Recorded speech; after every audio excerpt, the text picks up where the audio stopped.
1절에서 14절 말씀.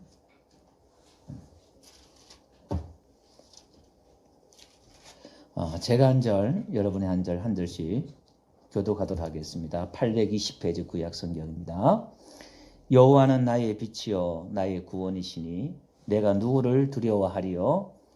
여호와는 내 생명의 능력이시니 내가 누구를 무서워하리요? 악인들이 내 살을 먹으려고 내게로 왔으나 나의 대적들, 나의 원수들인 그들은 실족하여 넘어졌도다. 군대가 나를 대적하여 진칠지라도 내 마음이 두렵지 아니하며 전쟁이 일어나 나를 치려 할지라도 나는 여전히 태연하리로다. 내가 여호와께 바라는 한 가지 일, 그것을 구하리니 곧 내가 내 평생에 여호와의 집에 살면서 여호와의 아름다움을 바라보며 그의 성전에서 사모하는 그것이라. 여호와께서 환난 날에 나를 그의 초막 속에 비밀히 지키시고 그의 장막 은밀한 곳에 나를 숨기시며 높은 바위 위에 두시리로다. 이제 내 머리가 나를 둘러싼 내 원수 위에 들리니 내가 그의 장막에서 즐겁게 노래하며 여호와를 찬송하리로다. 여호와여 내가 소리내어 부르짖을 때에 들으시고 또한 나를 긍휼히 여기사 응답하소서. 너희는 내 얼굴을 찾으라 하실 때에 내가 마음으로 주께 말하되 여호와여 내가 주의 얼굴을 찾으리이다 하였나이다. 주의 얼굴을 내게서 숨기지 마시고 주의 종을 노하여 버리지 마소서. 주는 나의 도움이 되셨나이다. 나의 구원의 하나님이시여 나를 버리지 마시고 떠나지 마소서. 내 부모는 나를 버렸으나 여호와는 나를 영접하시리이다. 여호와여 주의 도를 내게 가르치시고 내 원수를 생각하셔서 평탄한 길로 나를 인도하소서. 내 생명을 내 대적에게 맡기지 마소서. 위증자와 악을 토하는 자가 일어나 나를 치려 함이니이다. 내가 산자들의 땅에서 여호와의 선하심을 보게 될 줄 확실히 믿었도다. 너는 여호와를 기다릴지어다. 강하고 담대하여 여호와를 기다릴지어다. 아멘. 할렐루야. 사람마다 다 두려워하는 것이 있는 것 같습니다. 고소공포증 있는 사람들은 높은 데 올라가면 두려워하게 되고요. 또 상처가 있는 분들은 그에 대해서 남들보다 특별히 더 두려움을 갖게 되는 것 같습니다. 또 사람마다 똑같은 상황이지만 느끼는 강도가 또 다 다른 것 같고요. 지난주에 제가 TV로 이렇게 영상을 보는 법을 가르쳐 드리려고 우리 이춘자 집사님 집에 갔다가 집사님이 그래요. 처음에 이제 이 방송이 코로나가 막 일어날 때 입이 바짝바짝 마르고 입이 막 부르트고 막 그랬대요. 얼마나 놀라고 겁을 먹었던지. 뭐 처음에 이제 뭐 우리가 막 시작될 때 뭐 그렇게까지 느꼈나 우리는 또 심각하게 생각하지 않았는데 집사님 그렇게 느끼셨더라고요. 지금은 뭐 아이고 뭐 죽으면 죽지 뭐 이렇게 또 마음을 또 이렇게 내려놓고 편안하게 잡수시더라고요. 그래서 제가 이걸 참 그렇게 겁을 먹으니까 이렇게 또 몸이 그냥 또 이렇게 쇠해지고 약해지는 것을 제가 들으면서 또 집사님 그렇게 크게 느끼셨구나. 또 그런 생각들을 하게 되었습니다. 오늘 이 본문의 20시편, 27편의 저자도 상당히 지금 두려운 그런 상황에 처해져 있습니다. 이 27편은 다윗이 기록한 시죠. 압살롬이 반역을 해서 자기 아들이 반역을 해서 신발도 신지 못하고 예루살렘을 쫓겨나가는 그런 상황입니다. 온 나라가 반란을 했고 또 자식도 지금 자기를 버리고 또 9절에 보면 하나님이여 나를 버리지 마시고 이렇게 했을 때 어떻게 보면 하나님께 버림받은 그런 상황이에요. 하나님 앞에 그가 범죄한 것들이 있어서 온 사람들이 하나님이 다윗을 버렸다 이렇게 할 정도로 다윗이 하나님 앞에 버림받는 것처럼 징계받는 것처럼 그렇게 여겨졌습니다. 그러니까 지금 다윗의 이 상황이 마땅한 것이다 이렇게 모든 사람이 여길 때였습니다. 또 10절에 보니까 내 부모는 나를 버렸으나 했을 때에 아마 친척들이고 자기 부하들이고 모든 사람들의 마음이 다윗보다는 아들 압살롬을 향했던 것 같아요. 그리고 12절 보니까 다윗의 기도 내용을 보니까 내 생명을 내 대적에게 맡기지 마소서 했을 때 지금 다윗의 생명이 대적에게 맡긴 바, 넘긴 바 된 그런 상황이었던 것 같아요. 이런 절대절명의 위기 속에 정말 이렇게 두려워할 수밖에 없는 그 상황 속에 다윗이 자기는 두려워하지 않겠다, 무서워하지 않겠다 그렇게 말을 하고 있습니다. 무서워할 수밖에 없고 두려워할 수밖에 없는 이 상황 가운데 다윗이 어떻게 두려워하지 않고 무서워하지 않느냐 그 이유를 오늘 한번 찾아보려고 하는데요. 먼저 2절 한번 볼게요. 악인들이 내 살을 먹으려고 내게로 왔으나 나의 대적들 나의 원수들인 그들은 실족하여 넘어졌도다 이렇게 말하고 있어요. 이 2절은 과거의 다윗의 그 체험을 이야기합니다. 다윗이 수없는 그 전쟁 속에서 하나님이 그를 지켜주시고 대적들을 자기 앞에서 쓰러지게 한 것들을 경험하면서 다윗은 그런 하나님이 자기를 지켜주시고 보호하신 그런 경험들이 있어요. 그러면서 그 믿음을 가지고 3절은 미래에 대한 겁니다. 군대가 나를 대적하여 진칠지라도 내 마음이 두렵지 아니하며 전쟁이 일어나 나를 치려 할지라도 나는 여전히 태어나리로다. 거기 보니까 진칠지라도 또 할지라도 이거 미래지요. 그러니까 과거에 대한 그런 체험을 가지고 나는 지금 어떻게 보면 쫄딱 망한 거예요. 지금. 그런 상황 가운데 나는 두려워하지 않고 무서워하지 않겠다. 그렇게 지금 말을 하고 있는 겁니다. 나는 두려워 아니하며 여전히 태어나리로다. 그렇게 말을 하고 있어요. 자, 여기 보니까 이 믿음은요, 우리가 언제 필요하느냐. 평안할 때도 필요하지만 실제로 이 믿음이 필요할 때는 이렇게 두려운 상황, 위기 가운데, 폭풍 가운데 믿음이 필요할 줄 믿습니다. 풍랑이는 바다 가운데서 제자들이 무서워 떨 때에 예수님께서 어찌하여 무서워하느냐 책망했던 것처럼 정말 어려울 때 이 믿음이 필요한데 이 믿음은 과거에 나를 도와주시고 지켜주신 하나님에 대한 그 신뢰에서 나온 줄 믿습니다. 그래서 오늘 우리는 하나님의 보호하심과 지켜주심을 먼저 체험해야 되겠죠. 이런 가운데 우리는 또 한 믿음을 가지고 미래에 대한, 다시 말해서 사자굴에 들어가더라도 또 불 가운데 들어가더라도 또 사막에 있더라도 우리가 하나님을 신뢰하는 그런 믿음 가운데 두려워 아니할 줄로 믿습니다. 그래서 이 믿음은 좀 더 들어가서 보면 어디서 나오느냐 하면은 예배에서 이 믿음이 나오는데 4절에 보면 내가 여호와께 바라는 한 가지 일 그것을 구하리니 곧 내가 내 평생에 여호와의 집에 살면서 여호와의 아름다움을 바라보며 그의 성전에서 사모하는 그것이라. 다윗이 지난주에 우리가 인용구절로 사용했습니다마는 하나님 앞에 예배 드리면서 그가 하나님의 그 임재 안에서 경험했던 것을 고백하고 있습니다. 5절 또 한번 볼게요. 여호와께서 환난 날에 그의 초막 속에 비밀히 지키시고 그의 장막 은밀한 곳에 나를 숨기시며 높은 바위 위에 두시리로다. 이것이 뭐냐면은 지성소를 말하고 하나님 임재를 말해요. 다윗은 제사장이 아니기 때문에 사실 지성소에 못 들어오는 거거든요. 그런데 이것이 어떻게 가능했냐면 이 당시에는 성막이 있는 게 아니라 다윗의 장막 속에 법궤가 있었어요. 그러니까 오늘 지금 말하면은 어떤 뜰이 있고 그 다음에 성소가 있고 지성소가 이런 단계가 있는 게 아니라 그냥 장막 안에 법궤만 있는 거예요. 우리가 옛날에 몇 년 전에 우리 교회 필독서로 다윗의 장막이란 그 책을 제가 공부한 적이 있는데 거기 보면 상세하게 나와요. 그러니까 그 법궤, 다윗의 이 시대의 예배는 법궤 앞에서 바로 나가서 예배하는 거예요. 그 신약 시대의 예배를 뜻해요. 그러니까 이 지성소에서 하나님의 그 임재 가운데 드려지는 그 예배를 다윗은 경험했던 거예요. 대제사장만이 어떻게 보면 경험할 수 있는 하나님의 그 임재의 예배를 다윗이 경험했던 거예요. 거기서 다윗은 하나님의 그 임재함 속에서 하나님의 그 영광의 아름다움을 바라봤고 그 황홀함을 바라봤고 하나님의 그 보호하심을 거기서 누구보다도 경험했던 거예요. 그래서 성경은 마지막 때 신약 시대 때에 다윗의 이 장막이 회복될 것이다 이렇게 예언을 하고 있어요. 다윗의 이 예배, 오늘 신약 시대 이 예배를 말하는 거예요. 우리가 지금 이렇게 하나님 바로 앞에 나와서 예배 드리잖아요. 이게 지금 다윗이 드려졌던 예배예요. 바로 우리가 하나님의 임재를 경험하는 겁니다.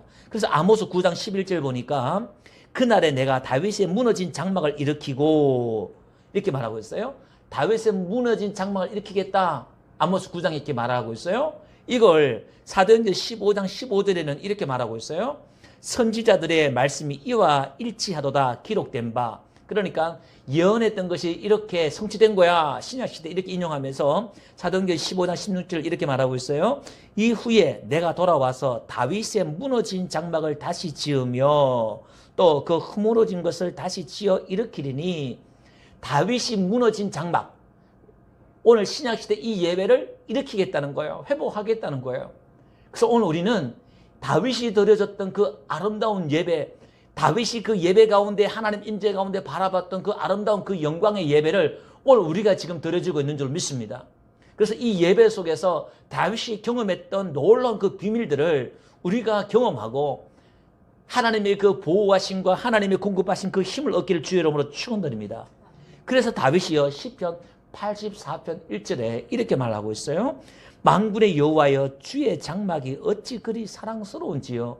여러분 하나님의 그 장막이 그렇게 사랑스럽지 않아요. 우중충하고 그런데 다윗이 그게 그렇게 사랑스럽대요. 왜 그렇게 사랑스럽습니까? 하나님의 임재를 경험했기 때문에. 그러면서 2절에 보니까 이렇게 말하고 있어요. 내 영혼이 여호와의 궁정을 사모하여 쇠약함이요 이렇게 말하고 있어요. 이게 내 하나님의 궁정, 하나님의 그 성전, 하나님의 그 예배를 사모하는데 얼마나 사모했던지 자기가 쇠약했다 이렇게 말하고 있어요. 이 쇠약했다는 어근을 찾아보니까 끝났다라는 말이 있습니다. 그러니까 자기의 육체가 끝났다. 그 정도로 자기가 하나님의 그 성전을 사모했다 이렇게 말하고 있어요. 내 마음과 육체가 살아계신 하나님께 부르짖나이다. 그러니까 다윗의 그 승리의 비밀은 그 예배 속에 있었다는 것을 우리가 여기서 경험하게 되는 겁니다. 이렇게 하나님의 그 예배를, 하나님의 그 교회를 가까이 하는 자에게 주시는 복이 뭐냐면은 시편 84편 4절에 보니까 주의 집에 사는 자들은 복이 있나이다. 연이어서 이렇게 말을 하고 있어요. 그가 하나님의 전에 하나님의 전을 사모하고 하나님의 그 전이 얼마나 사랑스러운지 그걸 고백하면서 이렇게 하나님의 집에 하나님의 집에서 교회에서 예배하는 자에게 주시는 그 복에 대해서 이야기를 하고 있습니다. 연이어서 84장 시편 84장 3절에 보니까 제단에서 참새도 제 집을 얻고 제비도 새끼들 보금자리를 얻었나이다. 그러니까 가장 약한 자, 못난 자 이런 사람들도 보금자리를 얻는다는 거예요. 보호처를 얻는다는 거예요. 안식처를 얻는다는 거예요. 여러분 이 예배 가운데서 하나님이 여러분들을 안아주시고 하나님이 여러분들을 보호해 주시는 그 은혜가 있기를 주로 축원드립니다. 그러면서 5절 또 연이어서 이렇게 말을 하고 있어요. 4절에 이렇게 말하고 있어요. 그들이 복이 있다 이렇게 말하면서 그들이 항상 주를 찬송하리이다 이렇게 말을 하고 있어요. 그 복받은 자들이 하나님 임재를 경험한 사람들이 하나님의 보호를 받은 사람들이 뭐 하느냐? 찬양한다는 거예요. 찬송이 나온다는 거예요. 이게 우리 지역에 시골에 어려다 보니까 자립하는 그런 차원에서 꿀을 키우는 목사님이 계셔요. 저도 꿀을 이제 한번 와서 딸 때 한번 이렇게 경험을 해보라고 체험을 해보라고 저를 부르더라고요. 이렇게 저도 한번 이렇게 어떤 것인가 한번 보려고 이렇게 갔더니 그 수천 마리 그 꿀이 있는데 한 100통이 돼요. 그 꿀통이 이렇게 있는데 꿀을 이렇게 막 따는데 제가 너무 신기하더라고요. 이렇게 조어 장비를 해서 이렇게 따는데 보니까 그 꿀을 따는데 아유 그 꿀을 따는데요. 그 한 며칠 따는데 그 수입이 얼마냐면 몇 천만 원 돼요. 이게 그 한 2주 3주 해가지고 1년을 이렇게 하더라고요. 그러니까 어려운 교회에 우리가 교회 시골 교회는 자립이 안 되잖아요. 자립이 안 되는데 그걸로 이렇게 자립을 하더라고요. 그런데 목사님이 이 꿀을 따는데 막 흥얼흥얼 노래를 막 부르시는 거예요. 그 저는 조금 그렇더라고요. 자기는 그 꿀을 따면서 뭐 꿀이 풍성히 나올 때가 있잖아요. 적게 나올 때가 있는데 제가 가만히 생각해 보니까 그 아침에 뭐 이렇게 6시에서 10시 이렇게 따는데 그거 따가지고 몇백만을 버는 거예요, 그걸. 그 노래가 절로 막 흥얼흥얼 나오는 거예요. 그게 나올 수밖에 없는 거예요. 그게, 참 이게, 뭐 저는 그냥 이렇게 했습니다만은, 또, 목사님 좋겠다. 분들 이렇게 제가 생각을 이렇게 했습니다만은, 이 찬양은 뭔가 기쁠 때, 우리가 또 승리할 때 그냥 누가 하라 하는 게 아니라 그냥 이렇게 나오잖아요. 이렇게. 그러니까 그 하나님의 임재를 경험하고 하나님의 보호하심들을 막 경험하면 내적에서 그 찬양이 막 터져 나오는 거예요. 그 복 받은 자들이 찬양하는 거예요. 여러분, 우리가 지금 흩어서 예배를 이렇게 드립니다만은, 여러분들이 이렇게 찬양을 좀 가까이 하시고요. 오늘 아침에도 이렇게 세수를 하고 이렇게 하면서 또 찬양을 틀어놓고 하니까 느낌이 달라요. 찬양을 아침에 일어나시면 틀어놓으시고 또 이렇게 생활하시면 아마 경건에 또 많은 도움이 되지 않을까 생각을 합니다. 그러면서 이렇게 말하고 있어요. 5절에 또 연이어서 이렇게 말하고 있어요. 주께 힘을 얻고 그 마음에 시온의 대로가 있는 자는 복이 있나이다. 여러분, 그렇게 하나님의 임재를 경험하고 예배를 하면 여러분 보이지 않는 그런 힘이 주어질 줄 믿습니다. 하나님으로부터 막 힘이 주어지고요. 마음의 시온의 대로가 또 열린다고 이렇게 말을 하고 있어요. 그러면서 7절에 또 이렇게 말을 하고 있어요. 그들은 힘을 얻고 더 얻어 나아가 시온에서 하나님 앞에 각기 나타나리이다. 그러니까 힘을 얻어서 그 힘을 가지고 더 하나님 앞에 나간다는 거예요. 여러분, 우리가 교회에 나온다는 것은 하나님 앞에 영적인 힘을 얻은 사람들이 교회에 나오는 줄 믿습니다. 또 개인적으로 하나님 앞에 나아가서 기도하는 줄 믿습니다. 은혜 위에 은혜가 더하는 거예요. 은혜 받은 사람들 더 기도하게 되고 더 예배하게 되고 더 하나님 앞에 나가게 된다는 거예요. 그래서 이들은 시온의 대로가 열리는 거예요. 시온의 대로란 것은 저 이스라엘 북쪽에서 요단강 오른쪽에서 예루살렘으로 내려오는 우리식으로 말하면 고속도로예요. 뻥 뚫린 도로예요. 여러분, 하나님 앞에 나가는 시온의 대로가 열리시길 주 여러분 축원드립니다. 교회에 나오려고 하면, 기도하려고 하면, 예배하려고 하면 왜 그렇게 걸리는 것이 많고 장애가 많습니까? 여러분, 그 모든 걸 이기고 하나님 앞에 나가는 은혜가 있기를 주 여러분으로 축원드립니다. 그래서 여기서 또 한 가지 비밀은 힘을 얻었다 이렇게 말하는데, 이 힘은 능력이라고 말할 수 있는데요. 이 힘이, 능력이 나에게 쌓이는 것이 아니라 하나님께 있다는 겁니다. 그래서 시편 18편 1절 보니까 나의 힘이 되신 여호와여 이렇게 말하고 있어요. 하나님이 나의 힘이다 그 말입니다. 하나님이 나의 능력이다 그 말입니다. 하박국 3장 19절에 보니까요. 주 여호와는 나의 힘이시라 나의 발을 사슴과 같게 하사 나를 나의 높은 곳으로 다니게 하시리로다. 하나님이 나의 힘이라는 거예요. 그래서 나를 어떻게 해요? 사슴같이 막 가볍게 뛰어다니는 거예요. 피곤치 않게. 그리고 나를 높은 곳에 다니게 하신다는 거예요. 그렇지만 그 힘의 원천이 나에게, 능력의 원천이 나에게 있는 것이 아니라 하나님께 있다는 거예요. 그러니까 하나님을 의지할 수밖에 없고 하나님을 더 찾을 수밖에 없다 그 말입니다. 그래서 오늘 우리는 보이지 않는 그 힘, 하나님으로부터 오는 그 힘을 덧느낄 주 여러분 축원드립니다. 여러분, 이 코로나19가 우리 눈에 바이러스가 눈에 보이지 않잖아요. 그런데 이 보이지 않는 이 작은 바이러스가 얼마나 강력한 힘을 가졌든지 온 세계의 경제, 정치, 문화, 스포츠 이 모든 걸 다 차단시켜버려요.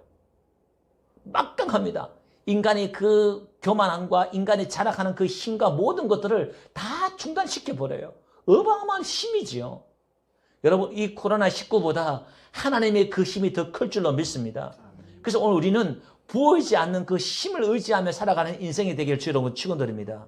그래서 좀 신기가 있는 사람들은요, 우리가 인간들이 사는 이 세상에서 뭔가 보이지 않는 영적인 그 힘이 우리 인간들이 사는 이 세상에 작용하고 있다는 것을 인식을 해요. 그래서 굿을 한다거나 또 우상을 찾는다거나 나름대로 신을 찾잖아요. 우리가 우리 힘대로 노력은 하는데 이게 아닌 것 같아. 뭔가 작용하는 힘이 있는 것 같아. 그래서 굿을 하고 신을 찾는 겁니다. 사실 맞지요. 우리가 사는 이 땅 가운데 보이지 않는 하나님의 그 힘이 우리 인생 가운데 작용하고 있는 줄 믿습니다. 그 하나님의 힘으로 의지하고 승리하는 저와 여러분들 되시기를 주의 이름으로 축원드립니다. 그래서 예레미야 17장에 보니까요. 이 눈에 보이는 사람의 힘, 인간의 힘을 의지하고 있는 사람들에게는 이런 일이 벌어진다고 합니다. 예레미야 17장 5절 보니까 여호와께서 이와 같이 말씀하시니라. 무릇 사람을 믿으며 육신으로 그의 힘을 삼고 마음이 여호와께서 떠난 그 사람은 저주를 받을 것이라. 그는 사막의 떨기나무 같아서 좋은 일이 오는 것을 보지 못하고 광야, 간조한 곳, 건전한 땅, 또 사람이 살지 않는 땅에서 살리라 이렇게 말을 하고 있어요. 반면에 7절에 무릇 여호와를 의지하여 여호와를 의뢰하는 그 사람에게는 복이 있는데 어떤 복이 있느냐? 8절에 이렇게 말을 하고 있어요. 물가에 심어진 나무가 그 뿌리를 강변에 뻗치고 더위가 올지라도 두려워하지 아니하며, 더위가 온다는 것은 경제 불황, 또 질병, 대환란 뭐 이런 것들이죠. 어려움 이런 것들이 올지라도 두려워하지 않는다는 거예요. 여러분 코로나19가 오지만 하나님을 의지하는 사람에겐요 두려움이 빠져나가고 두려워하지 않게 되는 줄 믿습니다. 가뭄 가운데도 강가에 심은 나무처럼 열매 맺는 역사가 있다 이 말이에요. 되는 역사가 있다 이 말입니다. 이렇게 하나님을 의지하고 하나님의 그 힘을 의지하길 주의 이름으로 축원드립니다. 그런데 6절에 또 이렇게 말을 하고 있어요. 그들이 눈물의 골짜기로 지나갈 때에 그곳에 많은 샘이 있을 것이며 이런 비가 복을 채워주시리라 이렇게 말을 하고 있어요. 여러분 하나님의 교회를, 하나님의 성도를 가까이 하는 자에게는 이렇게 하나님의 보험자를 얻게 되고 찬송을 하게 되고 힘을 얻게 되고, 오늘 또 시편 84편 6절에는요 지금 눈물의 골짜기 지나갈 때 고통의 때를 말하는 거예요. 그곳에서 많은 샘이 있을 것이다 이렇게 말하고 있어요. 눈물의 골짜기 지나갈 때에 샘을 얻는다는 거예요. 해결함을 얻는다는 거예요. 문제 해결함을 받는다는 거예요. 이것이 신약에 들어오면 뭐냐면은 성령을 말하고 있어요. 요한복음 7장 37절에 가보니까 명절 끝날 성전에서 유월절 말하는 거예요. 거기서 예수님께서 서서 큰 소리로 외치는 겁니다. 누구든지 목마르거든 내게로 와서 마시라. 나를 믿는 자는 성경의 이름같이 그 배에서 생수의 강이 흘러나리라. 샘이 터진다는 거예요. 샘을 얻는다는 거예요. 그런데 39절 보니까 이는 그들이 믿는 자들이 받을 성령을 가리켜 말씀하신 것이라 이렇게 말을 하고 있어요. 여러분 우리가 하나님 앞에 예배하고 또 하나님의 그 임재 가운데 예배하면 하나님의 성령이 충만히 임할 줄 믿습니다. 그래서 모이기를 힘쓰고 예배해야 되는 이유가 거기 있는 거예요. 샘을 얻는 거예요. 여러분 우리 안에 이 성령이 흘러나기 시작하면, 성령 충만하면은 모든 것이 다 해결될 줄 믿습니다. 에스겔 성전에서 물이 흘러가서 그 성전에서 물이 흘러갈 때에 그 성전에 물이 흘러가는 것보다 모든 고기가 풍성하게 되고 만물들이 살아나는 건 역사가 있는 줄 믿습니다. 오늘 저와 여러분들에게 성령 충만하면 여러분의 가정과 직장의 삶 가운데 놀라운 회복이 있는 줄 믿습니다. 이 신기한 거예요. 전혀 내 현실과 다른 문제잖아요. 예배와 다른 문제잖아요. 이게. 근데 그것이 해결되더라 이 말입니다. 그러면서 이런 비가 복을 채워주시나이다. 이런 비라는 것은 시작의 복입니다. 씨를 뿌릴 때에 이런 비가 와야 여러분 파종할 수가 있거든요. 이스라엘 나라에는 여러분 우리가 예배 드릴 때에 어떤 복이 있느냐, 시작할 수 있는 복이 있습니다. 하나님의 문이 열어주는 복이 열릴 줄로 믿습니다. 요에서 2장 23절 보니까 시온의 자녀들아 너희는 너희 하나님 여호와로 말미암아 기뻐하며 즐거워할지어다. 그가 너희를 위하여 비를 내리시되 이른 비를 너희에게 적당하게 주시리니 이른 비와 늦은 비가 예전과 같을 것이라 이렇게 말하고 있어요. 시온의 자녀들아, 교회의 자녀들아, 예배하는 자들아, 하나님의 자녀들에게는요 하나님께서 이 이른 비를 주신다는 거예요. 이 이른 비를 예전 같을 것이다, 다시 회복해 주실 것이다 라고 말씀하고 있습니다. 여러분 오늘 우리의 모든 인생 가운데 회복해야 될, 가장 먼저 회복해야 될 것이 예배가 회복되시기를 주로 축원드립니다. 하나님과의 관계가 회복되어야 될 줄 믿습니다. 자, 그러면서 오늘 이 시인은 이제 6절에 와서 뭐라고 말하냐면 선포를 해요.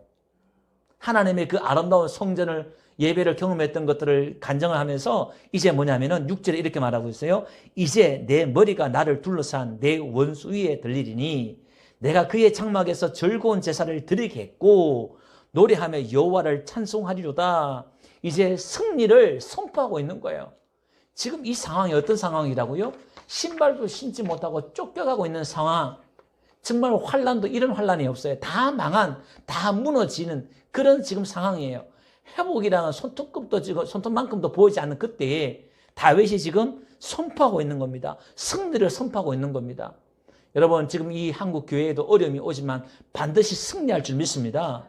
여러분 이 한국 교회가요 지금 이 코로나19를 통해서도요 하나님이 놀랍게 지금 뭔가 이렇게 영적으로 또 여러 가지 환경적으로 훈련시키고 있는데 이 온라인 예배도요, 그 중에 하나예요.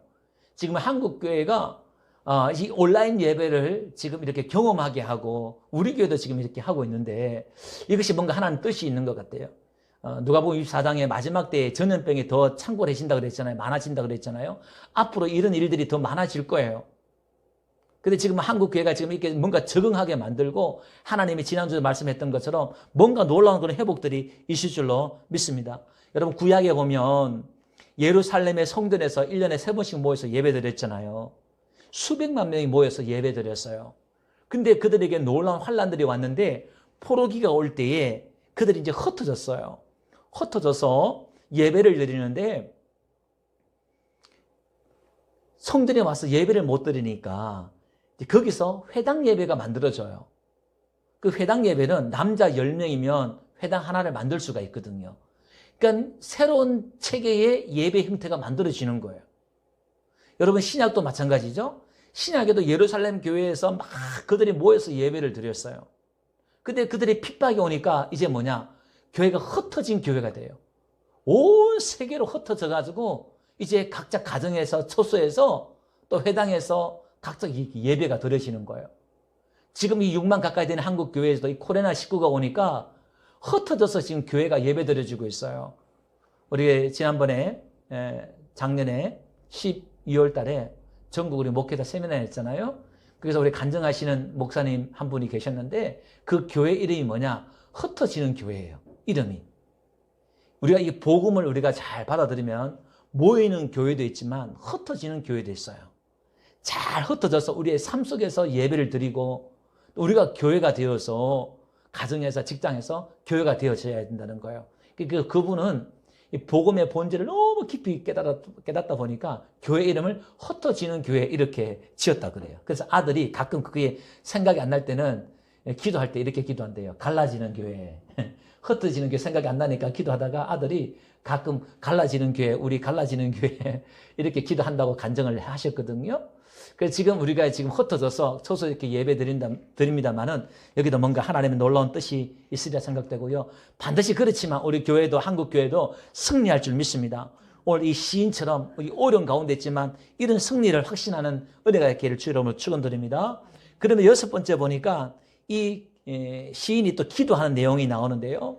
이 기도의 근거에 대해서 이렇게 한번 보니까 7절에 보니까 이렇게 말하고 있어요. 여호와여 내가 소리내어 부르짖을 때에 들으시고 또한 나를 긍휼히 여기사 응답하소서. 오늘 이 시인이 지금 하나님 앞에 그가 징계받아서 버림받고 또 어떻게 보면 채찍맞고 하나님 앞에 나갈 수 있는 그런 어떤 자신감이 없는 그런 상황이에요. 한마디로 말하면 우리가 그럴 때가 있잖아요. 누가 봐도 내가 잘못했어.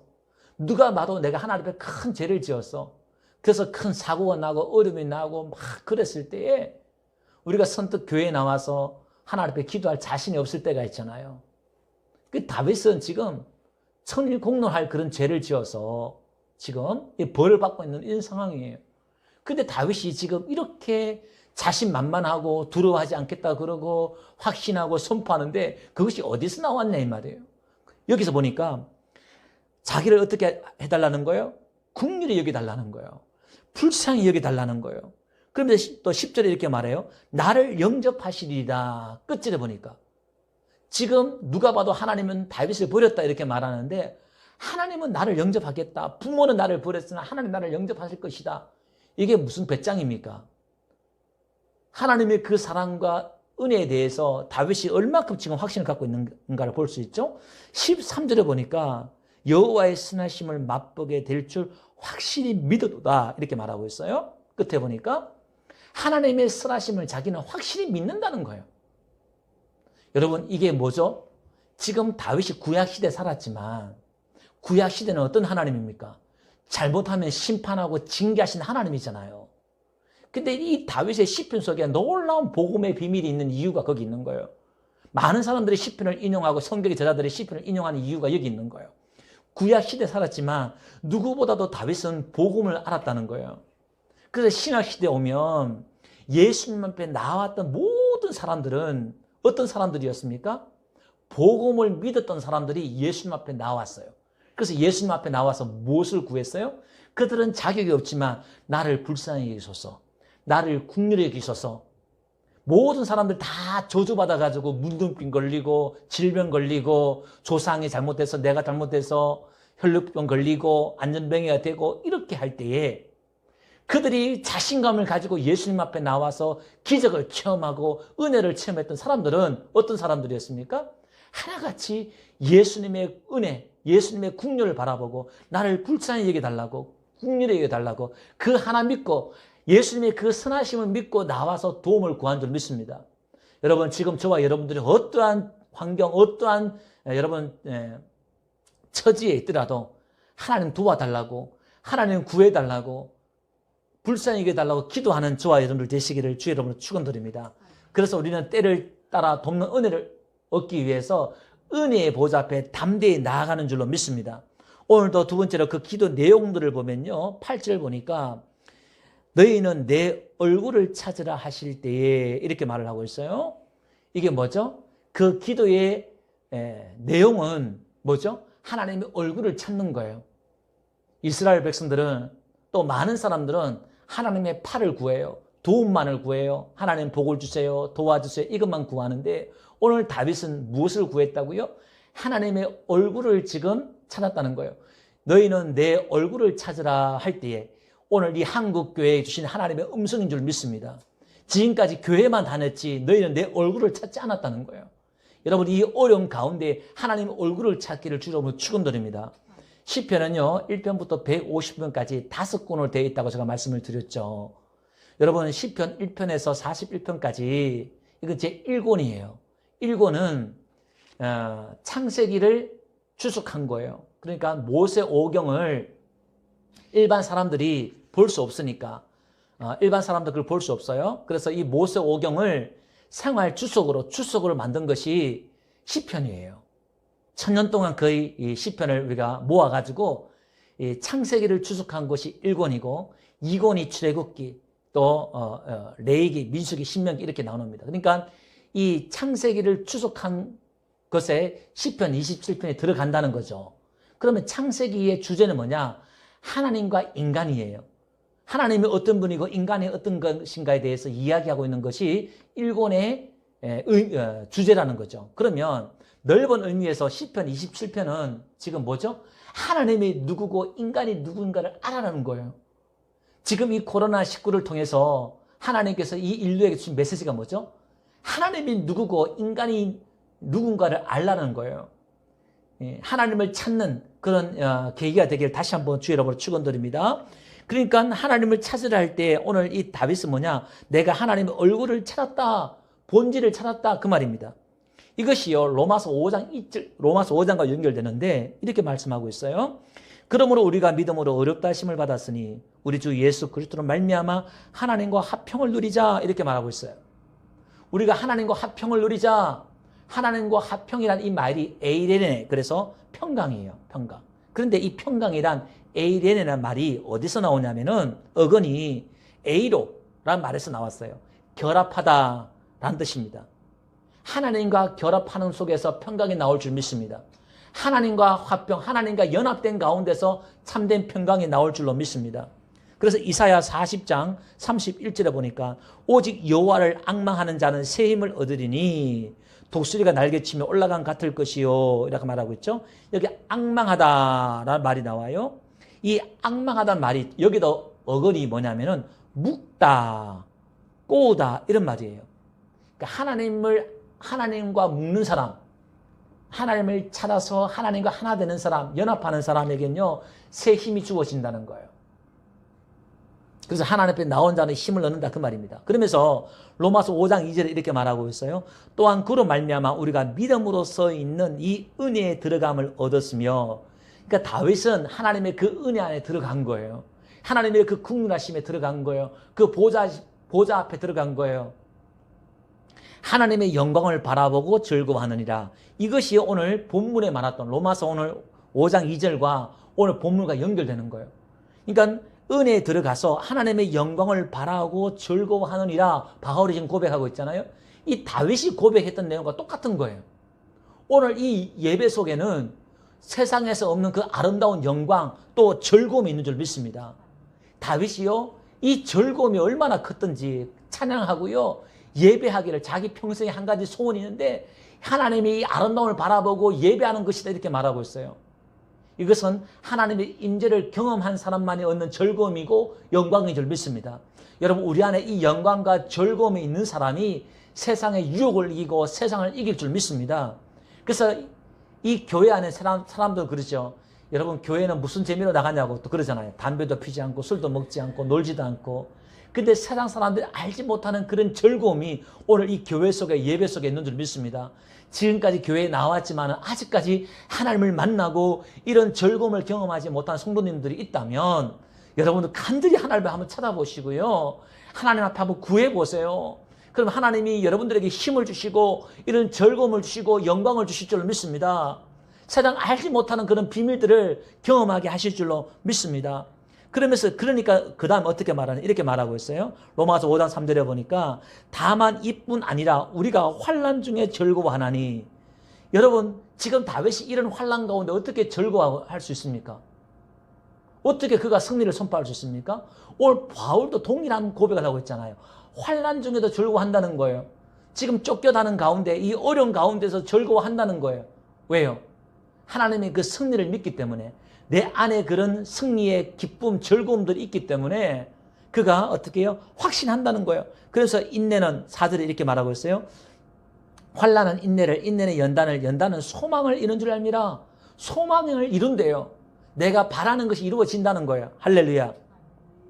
오늘 저와 여러분들이 이런 은혜가 있기를 주로 축원드립니다. 그러면 11절에 여호와여 주의 도를 내게 가르치시고 평탄한 길로 자기를 인도해 달래요. 여러분, 우리가 하나님 말씀을 배우고 또 하나님의 여러분들을 가르치기를 주의 이름 축원드립니다. 목사가 설교하고 가르치는 것 같지만 여러분, 설교하는 가운데서도요, 하나님의 여러분들을 깨닫게 하시고 성령이 여러분들을 조명해 주시고 성령이 여러분들에게 빛을 주셔서 이 말씀이 인식되어지고 깨달아지는 은혜가 있어야 될 줄로 믿습니다.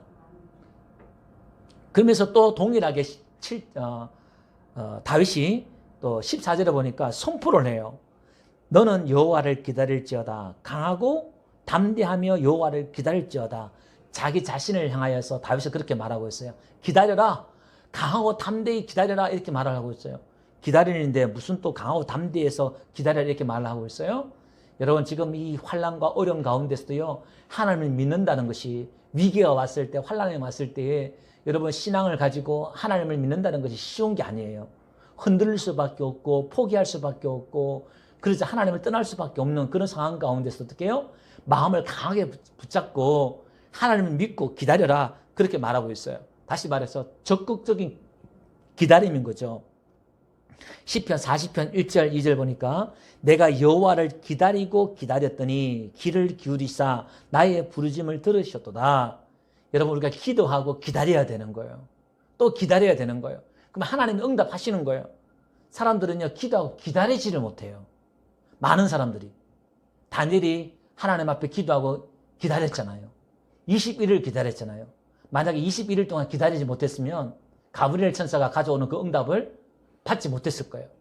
바사 군대, 바벨론의, 페르시아의 그 우상, 귀신들이, 사탄들이, 공중곳에 잡은 자들이 가브리엘을 막 가로막았잖아요. 그러니까 오늘 천사들이 여러분들에게 기도 응답을 가지고 올 때에 여러분들이 포기해버리면 그 기도 응답은 다시 돌아가는 거죠. 여러분, 믿음을 가지고 끝까지 기다리는 은혜가 있기를 바랍니다. 그랬더니 어떻게 해요? 시편 40편 2절에 또 이렇게 말하고 있어요. 나를 기가 막힐 웅덩이와 수렁에서 끌어올리시고 내 발을 반석 위에 두사 내 걸음을 견고하게 하셨도다. 다윗의 그런 부르짖음을 들으시고 어떻게 해요? 기가 막힐 웅덩이에서 건졌다는 거예요. 여러분, 웅덩이에 빠진 인생들이 있습니까? 성도님들 계십니까? 기다리시면 여러분들을 건져주실 줄로 믿습니다. 사무엘상 13절 보니까 사무엘은요, 사울에게, 이스라엘 초대왕 사울에게 네가 기다려라 이렇게 말할 때 사울 왕은 그걸 기다리지 못했어요. 적들이 지금 쳐들어오잖아요. 블레셋들이 지금 쳐들어와요. 네가 지금 빨리 제사를 드리고 전쟁을 해야 되는데 기다리지 못했던 거예요. 오늘 본문에 뭐라고 말하고 있어요? 강하고 담대하게 기다려라 이렇게 말하고 있잖아요. 근데 불안과 두려움이 오니까 기다리지 못하는 거예요. 그게 사울이 자기가 제사를 드려버린 거잖아요. 그래서 그 사울 왕이 그것 때문에 버림받은 거죠. 여러분, 어떠한 어려움과 환란이 온다 할지라도 끝까지 예배 자리에서, 기도 자리에서 여러분 기다리시는 저와 여러분 되시기를 주의 이름으로 축원드립니다. 그래서 예레미야 에가에서는 이렇게 말하고 있어요. 기다리는 자들에게나 구하는 영혼들에게 여호와는 선하시도다. 또 사람이 여호와의 구원을 바라고 잠잠히 기다림이 좋도다. 이렇게 말을 하고 있어요. 잠언 20장 22절에도 너는 악을 갚겠다 말하지 말고 여호와를 기다리라. 그가 너를 구원하시리라. 하나님을 기다리는 은혜가 있기를 주 이름으로 축원드립니다. 오늘 마지막으로 우리는요. 예수님이 가지고 올 그 하나님의 나라를 기다리는 저와 여러분들 되시기를 주 이름으로 축원드립니다. 빌립보서 3장 20절 보니까 그러나 우리의 시민권은 하늘에 있는지라 거기로부터 구원하는 자 곧 주 예수 그리스도를 기다리노니. 우리 믿음의 선배들은요. 예수님이 가지고 올 그 하나님의 나라를 우리가 기다리고 있었다는 거예요. 저와 여러분들도 이 유혹 많은 이 세상 가운데서 참 어떻게 보면 신앙과 믿음을 지키고 산다는 것이 참 어려운 것 같아요. 끝까지 여러분들 기다리면서 모든 유혹들을 이기면서 내 믿음, 내 신앙을 지키고 기다리는 그런 은혜가 있기를 주 이름으로 축원드립니다. 또 교회가 이 신천지 때문에 어떻게 보면 보이지 않게 또 많은 그런 어려움들을 지금 겪고 있어요. 마치 교회가 우크라이나 온상지처럼 이렇게 이야기를 하고 있고요. 행정명령도 지금 내려서 교회를 지금 지목해서 막 이렇게 하는데 좀 오버하는 것 같아요. 지금 우리 6만 교회 가까이에서 많은 교회들이 지금 이렇게 사실 협조를 하고 있고 이렇게 하고 있는데 트위터나 또 이렇게 문자 제가 이렇게 보면 지난주도 보니까요. 어느 교회에서 이렇게 예배를 드리는 교회가 이렇게 있었는데 그 건물 속에서 위에는 학원이 있고 또 아래층에도 학원도 이렇게 있는데 뭐 이렇게 모임들이 있는데 교회만 이렇게 조사를 오더래요. 오는데 딴 데 모이면 이렇게 조사도 하지 않고 학원이나 이런 데 조사하지 않고 그렇게 하더라는 거예요. 그러니까 이게 좀 뭔가 편향된 어떤 그런 부분들 좀 있는 것 같다는 생각도 들고 여러분들이 언론들이나 이렇게 교회 다니고 모인다는 게 또 많이 위축되고 또 이렇게 할 수도 있잖아요. 여러분 여기 위축되지 말고 좀 담대하게 또 여러분들이 믿음들을 좀 지켰으면 좋겠다 생각들을 이렇게 하게 됩니다. 그래서 여러분들이 이런 어려운 때에 신앙이 흐트러지지 않도록 여러분들이 다 이렇게 또 깨워서 기도하는 가운데에 우리에게 지금 어려움들이 위기가 있지만은 하나님을 신뢰하고 예배하는 가운데 승리하는 은혜가 있기를 주 여러분으로 축원드립니다. 우리 한번 다 같이 그 축도를 하고 난 뒤에 바로 이렇게 하지 마시고 또 통성으로 또 이렇게 몇 분간 또 기도하면서 마칠 수 있도록 그렇게 해주시면 감사하겠습니다. 우리 기도하겠습니다. 지금은 우리 주 예수 그리스도의 은혜와 하나님 아버지의 극진하신 사랑과 성령님의 위로 감아 내주 역사 인도 보호하심이 오늘도 예배하는 귀한 시민들 머리 위에 또 몸된 교회와 흩어서 예배드리는 우리 성도들 머리 위에 또 이 나라 이민족 위에 지금부터 영원토록 함께 있을지어다. 아멘. 아버지 하나님 감사합니다. 성령님